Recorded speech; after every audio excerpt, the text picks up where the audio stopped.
Bonjour à tous et bienvenue dans le 13h au sommaire. Tractation en vue des élections présidentielles de l'année prochaine et l'écho d'une sollicitation de candidature qui se fait de plus en plus fort. Celle de l'actuel locataire de la Marina est voulue à tout prix par plusieurs groupes de jeunes. Il y en a un qui hier encore a donné de la voix. Le mouvement Perspective Talent 2021 a vu le jour avec des ambitions on ne peut plus claires, batailler pour la réélection de son champion. Et puis, parlez-vous de sexe avec vos enfants ou est-ce un tabou chez vous aussi?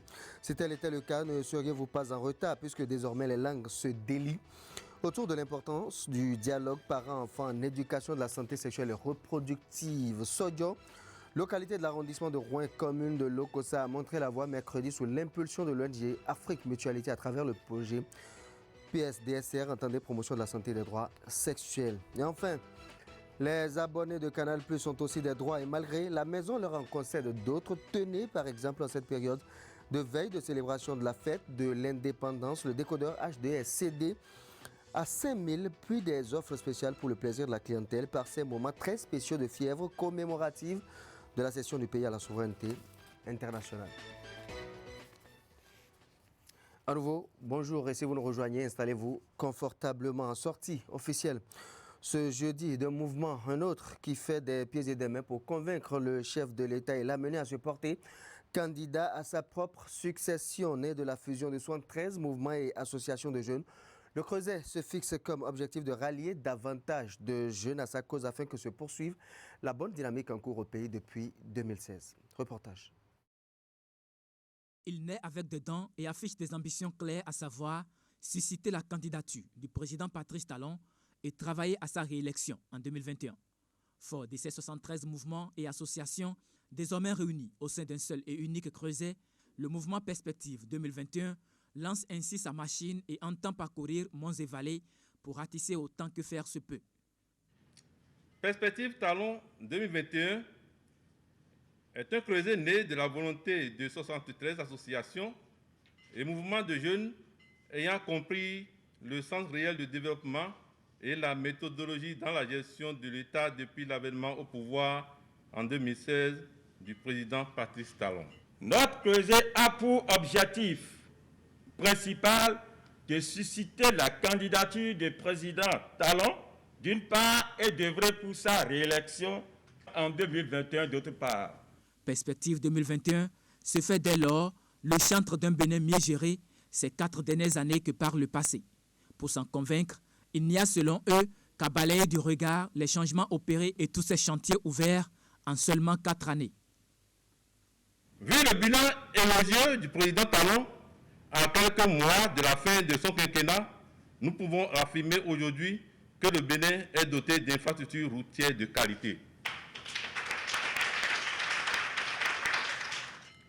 Nous pouvons mentionner entre autres les infrastructures routières, les infrastructures marchandes, les infrastructures hospitalières, les infrastructures sportives et les infrastructures socio-culturelles, etc.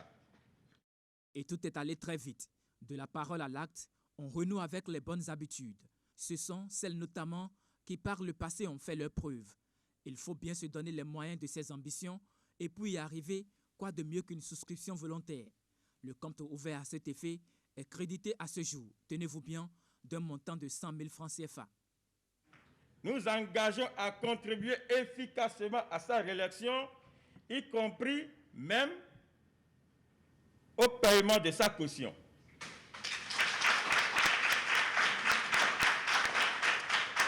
Un compte bancaire est même déjà ouvert à cet effet à la Banque internationale pour l'industrie et le commerce, BIIC, avec déjà à son actif un montant de 100 000 francs CFA.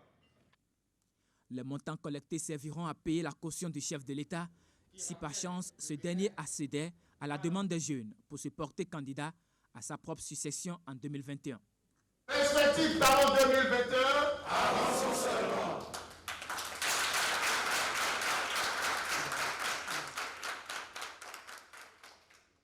Difficile d'avancer cependant avec la Covid-19. Le ministère de la Santé a réceptionné dans la matinée de ce jeudi un important lot d'équipements de laboratoire. C'est un don de la coopération allemande à travers son ambassadeur près le Bénin. Le geste vise à appuyer le gouvernement béninois dans la riposte contre la pandémie de la Covid-19. La cérémonie de remise a eu lieu dans la salle de conférence du dit ministère. Reportage. Encore, la République fédérale d'Allemagne renouvelle son engagement aux côtés du gouvernement béninois face à la riposte contre la pandémie du coronavirus.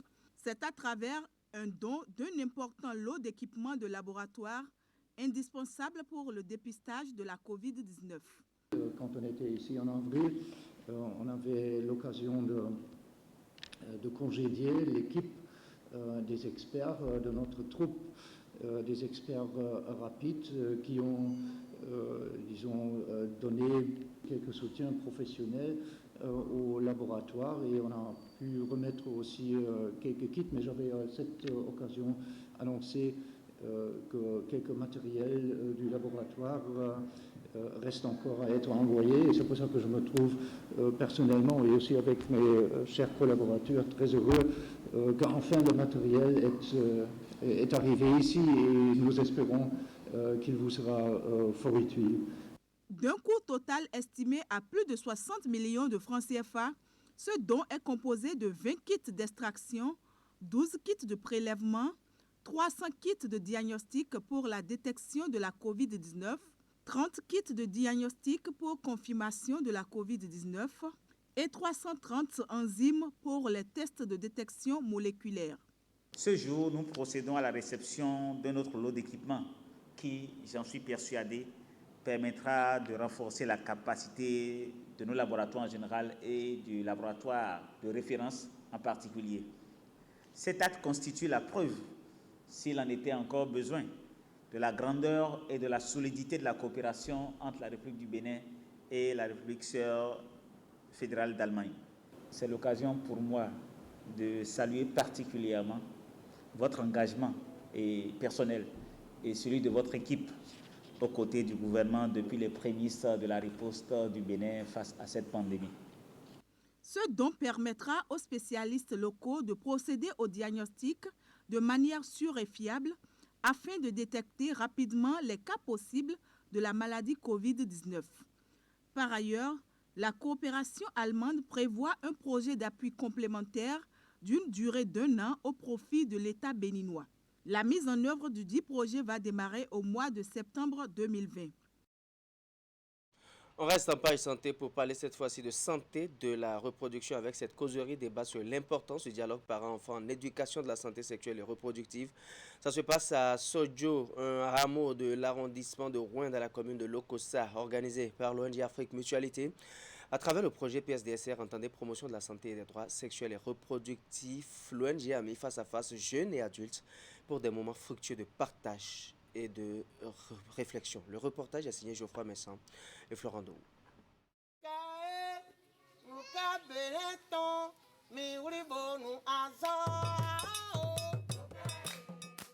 Sous l'arbre à palabres, des adultes, des jeunes et des adolescents animent une causerie débat sous le regard d'un facilitateur de l'ONG Afrique Mutualité. La discussion du jour porte sur l'importance du dialogue parents-enfants en éducation de la santé sexuelle et reproductive. Il s'agit là d'une expérience de dialogue intergénérationnel qu'organise trimestriellement dans des communautés l'ONG Afrique Mutualité à travers le projet PSDSR, promotion de la santé et des droits sexuels et reproductifs.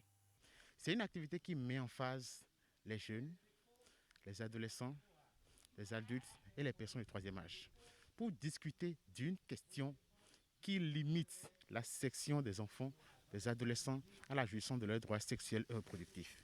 Nous voyons que le manque de dialogue parents-enfants sur la sexualité freine et arrière beaucoup d'adolescents et qui leur empêche de jouir de leurs droits sexuels. Raison pour laquelle, dans la mise en œuvre des activités du projet PSDSR, il a été réfléchi, conduit des dialogues intergénérationnels. Et c'est pour ça que nous sommes ici aujourd'hui. La thématique sur laquelle nous avons discuté, c'est l'importance du dialogue parents-enfants sur la sexualité. Cette expérience de dialogue intergénérationnel se déroule à Sodjo, un hameau de l'arrondissement de Rouen dans la commune de Lokossa. Le fon et le hadja local sont les langues utilisées par les différents acteurs. Maman de lait Timbo. Il est difficile d'aborder les sujets concernant le sexe avec nos mamans. Le simple regard de certaines mamans suffit à vous dissuader. Nous avons peur de les approcher et de leur soumettre nos préoccupations. Et ils ont souvent peur de parler, d'aborder ce sujet avec nous.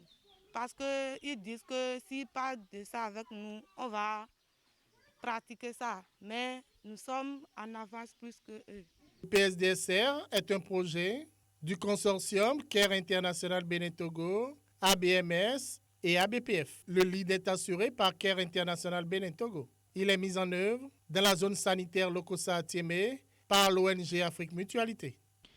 Cette séance est très utile. Tellement utile qu'il faut la pérenniser. D'autant plus on a beaucoup de cas de grossesse très précoces dans la communauté. Beaucoup de cas d'IST dans la communauté. Et on sent à travers les dialogues avec les enfants qu'ils n'arrivent pas à communiquer avec leurs parents à la maison. Ce qui fait que beaucoup de mauvaises informations circulent entre eux. Après cette séance aujourd'hui, moi j'ai pris l'engagement sincèrement d'éduquer mes enfants en pleine et due forme sur côté sexualité. Cette étape de Sojo lance une série de dialogues intergénérationnels sur l'importance du dialogue parent-enfant en éducation de la santé sexuelle et reproductive.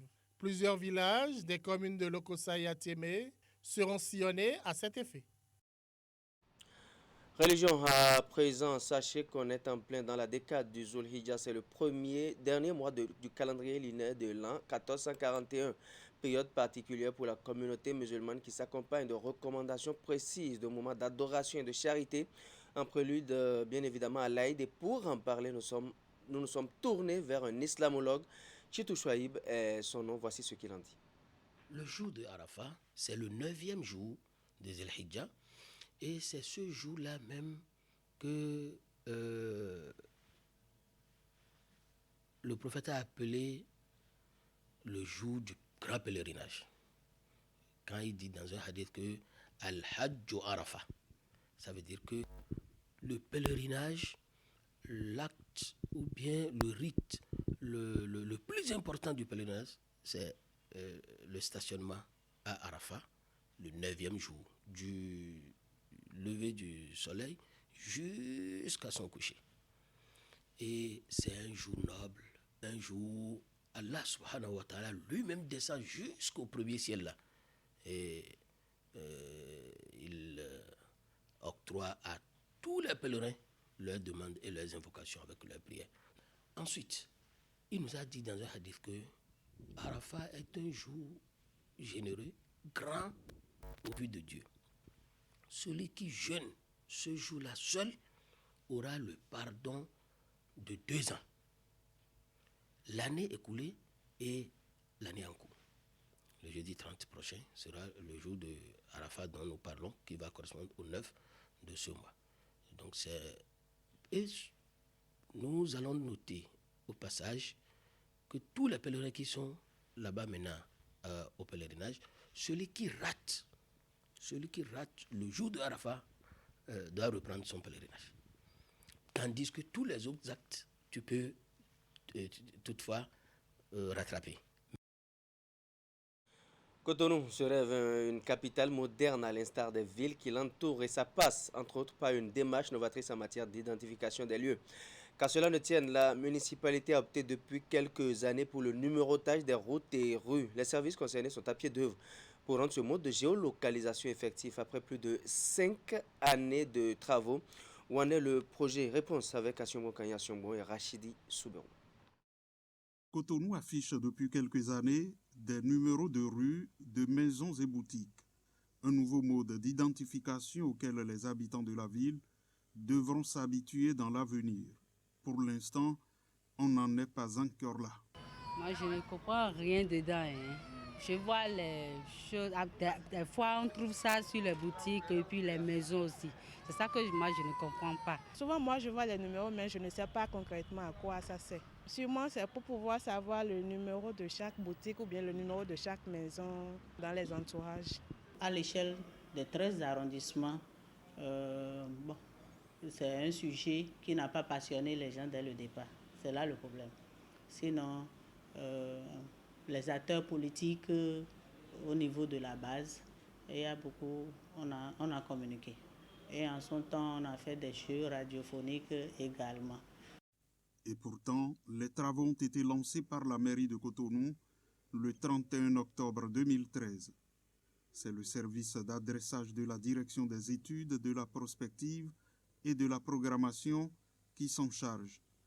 La finalité est de permettre une identification facile des routes, rues, maisons et autres dans cet espace de 119 km². On a adopté le système métrique. Donc ce système métrique fait que c'est la distance qu'occupe l'entrée par rapport à la rue qu'on donne aux entrées. Si vous trouvez 30, ce qui veut dire que cette boutique est à 30 mètres dans cette rue-là. De ce rectangle qui porte le numéro de la rue, il y a un petit triangle en haut qui indique que le début de la rue, c'est ici. Et à la fin de la rue, vous allez voir que le petit triangle là sera barré.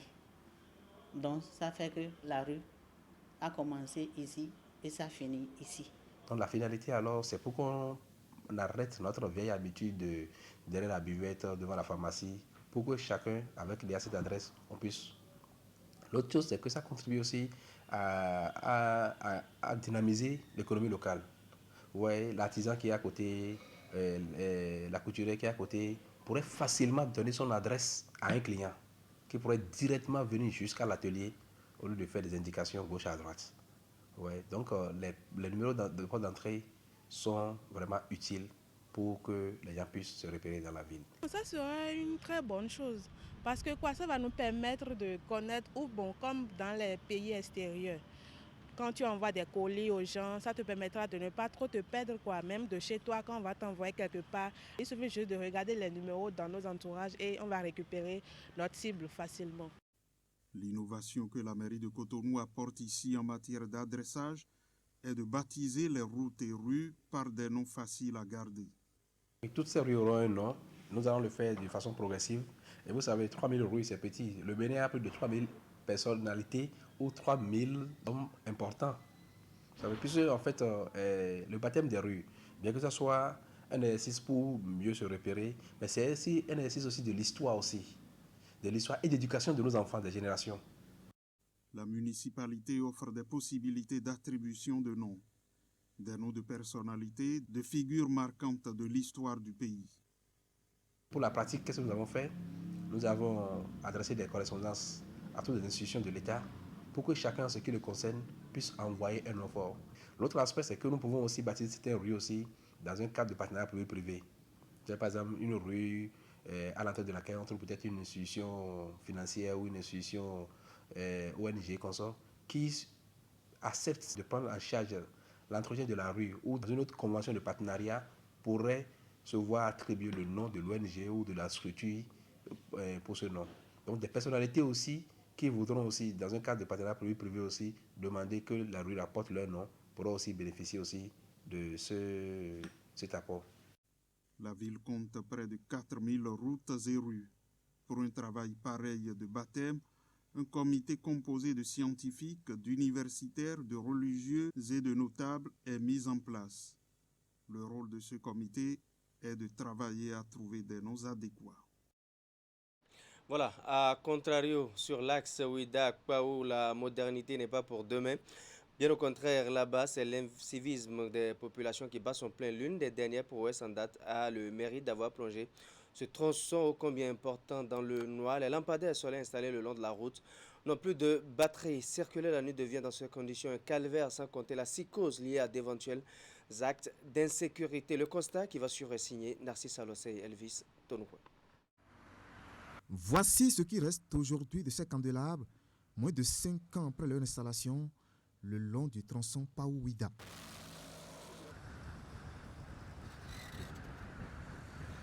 Sur plusieurs portions de la route, nombre d'entre eux ne s'allument plus parce qu'ils sont amputés de leur batterie.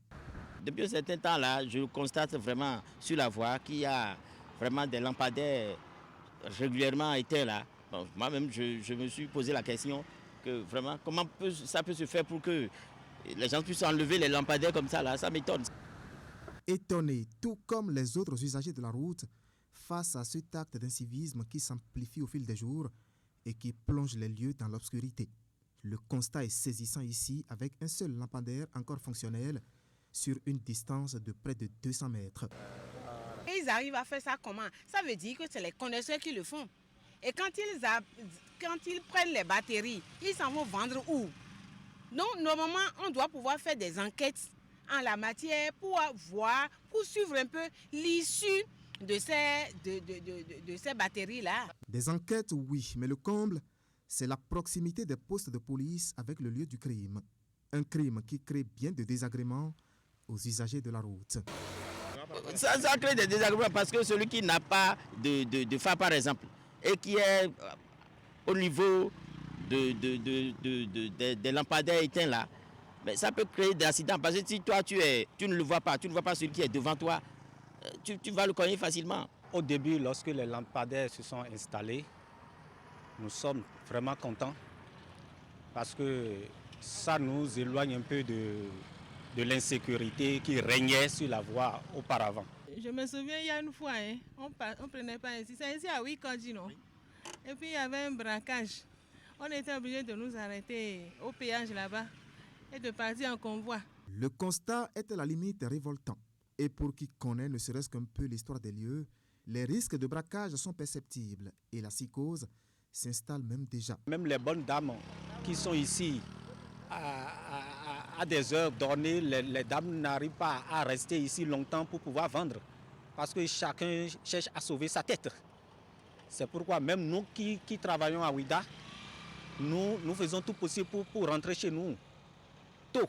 Face au phénomène d'insécurité, la lucidité ne manque pas dans les propositions. Il faut que les autorités prennent des dispositions pour décourager ça.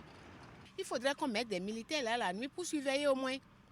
Il y a des gens, on peut mettre des militaires là qui sont en train de faire leur patrouille jusqu'au lendemain. Parce que ça nous sert. L'étranger qui va arriver maintenant et qui sait que Ouidah est une ville historique et qui va à Ouidah et qui sort la nuit et qui rentre dans l'obscurité, ça n'honore pas le pays. L'évidence aujourd'hui, c'est que ces infrastructures installées à grands frais pour la sécurité et la quiétude des populations souffrent de l'absence d'un système de surveillance.